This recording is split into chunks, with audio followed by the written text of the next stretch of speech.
Yeah! Woo!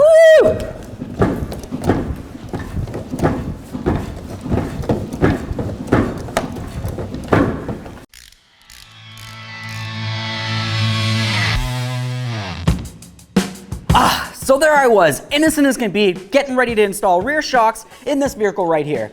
Everything seems like it's gonna be easy, but for some reason, things rarely are. I wanna talk about it. Let's get into it. Now under the vehicle, I'll show you what I'm talking about. Right up along here is where my rear shock is on this particular application. You can tell I started removing one of my mounting bolts and it snapped right off. To be honest with you, I already started removing the other side shock, but that one completely snapped off both bolts. Great. So what are my options? Let's try a couple things. Now where our rear shocks are supposed to be located, if you were to look, you can tell it's very close to our fuel tank. So we need to be extra careful, especially if we're gonna be using any type of flame or anything that might make a spark. Now keep in mind, you're not only gonna have a fuel tank that you have to contend with, more than likely you're gonna have some fuel lines that run out and along. You wanna make sure that you don't end up heating anything up near those as well. Let's use some compressed air to make sure there's no fuel vapors in the area. Now before I go ahead and break off this last bolt right here, I want to just try to apply a little bit of heat. Like I said before, make sure that you got all the fuel vapor away from the area.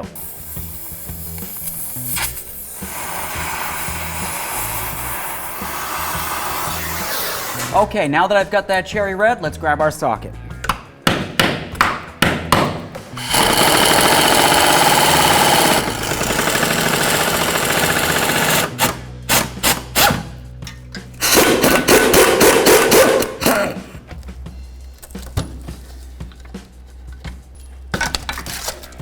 All right, so as you saw, trying to heat up around the area where the bolt goes into didn't help break it free. It still ended up snapping my bolt, just like all the rest of the shock bolts. So the first thing I'd like to try is to try to drill it and then use an easy out. To drill it, I want to use something to try to punch right in the center of this. I'll drill a nice hole in the center, and then we'll use our easy out to try removing it.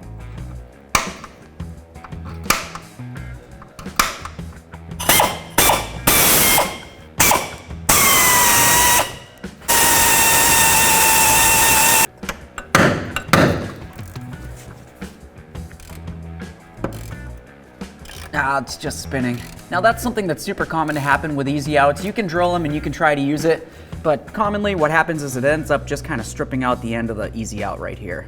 So let's try something else. The next thing that you might try to use might be a twisty socket that looks like this. As you can tell, the inside of it just kind of twists around and around.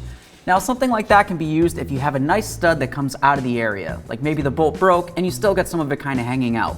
On this particular one, as you can tell, I don't have very much hanging out, so a socket that looks like this really won't be useful for me.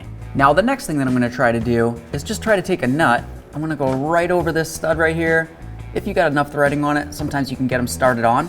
And then what we can do is just try to put a little bead of weld right inside the center there, holding it to the actual broken bolt, and then we can remove it. But before we go ahead and do that, let's go ahead and clean up the area so it's nice and smooth.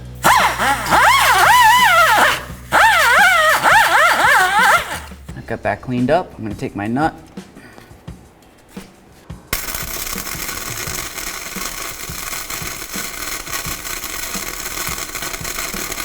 With that welded, let's try to get it off of there.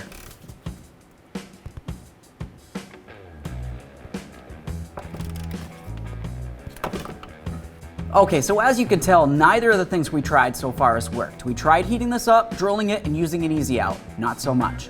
Over here, we were gonna try to use a twisty socket, but we didn't have enough of a stud to even try. Not that it probably would have worked in this case anyways. After that, we tried cleaning this up, welding on a nut, and trying that. Once again, it didn't work. If anything, it actually removed a little bit more of our stud that we had there. Now my last case resort here is I'm just gonna use a piece of threaded rod. I'm gonna clean this up so it's nice and flat, and then after that, we'll go ahead and weld on the threaded rod and put the shock up. Okay, so now that we have these ground so they're nice and clean and as flush as can be, we're gonna of course take our shock, and then we'll take the threaded rod and just try to gauge to see exactly how much of that threaded rod we need. After you get a decent measurement, go ahead and take note of it, and then let's get this to the bench.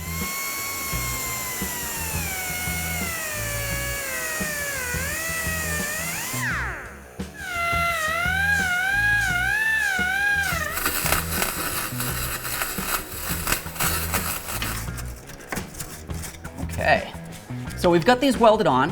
We went ahead and let them cool a little bit. Let's make sure they're sturdy.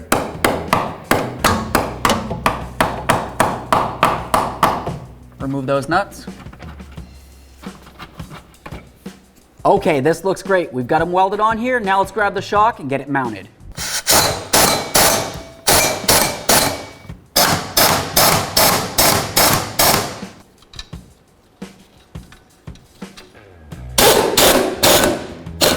And now, of course, you torque everything to manufacturer's specifications. Okay, friends, so we tried to take care of those broken bolts. We tried taking them out. Obviously, for some reason, they just didn't want to come out. For me personally, I just went ahead and ground them flat so they're flat with the body. Then I put on some steel threaded rod and then welded it right along there. I made sure I put a nice big weld on there because I want it to be as safe as possible. After that, we just went ahead and put the shock up on there, put on some brand new nuts, and it felt great. Now, maybe something like this has happened to you and you want to talk about it. If so, leave it in the comments section below because I always love to hear from you. If you liked the video, or maybe you learned a little something, go ahead and smash on that like button for me. It means the world. While you're at it, go ahead and subscribe, ring the bell. That way there you can be kept up with all of our latest content. Thanks.